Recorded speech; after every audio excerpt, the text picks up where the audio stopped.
स्थानिक स्वराज्य संस्थांच्या निवडणुकीवरती सध्या टांगती तलवार आहे, कारण 31 जानेवारीची शेवटची डेडलाईन देण्यात आलेली आहे। त्यामुळे सध्याचे प्रयत्न सुरू आहेत।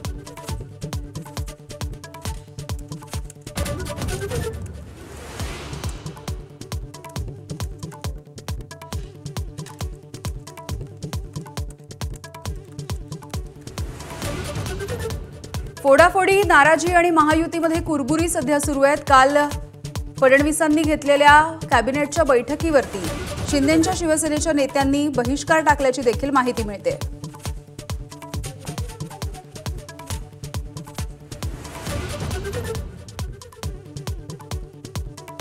तक्रार करणाऱ्या शिवसेना मंत्र्यांची मुख्यमंत्र्यांकडून खरडपट्टी।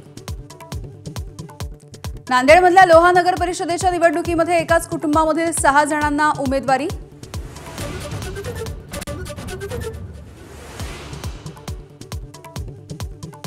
नांदेडमधल्या लोहा नगर परिषदेच्या निवडणुकीमध्ये एकाच कुटुंबामधल्या 6 जणांना उमेदवारी।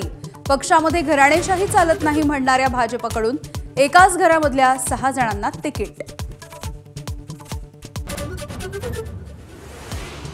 नगरसेवक पदासाठी 51,072 अर्ज वैध, तर 288 नगरपालिका आणि नगरपंचायतींच्या नगराध्यक्ष पदासाठी 4,198 अर्ज वैध ठरल्यानंतर उमेदवारांची प्रतिष्ठा पणाला।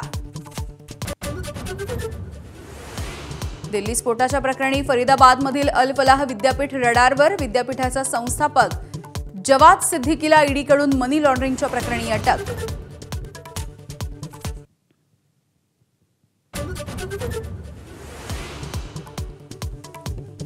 बाबा सिद्दीकी हत्या प्रकरणामध्ये मुख्य आरोपी अनमोल बिश्नोईला अमेरिकेनं केलं हद्दपार।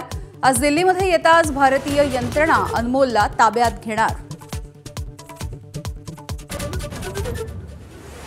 आशियातल्या चीन आणि जपान या 2 देशांमध्ये अचानकपणे तणाव वाढला। तैवानच्या रक्षणासाठी जपान सरसावल्यामुळे चीन आक्रमक।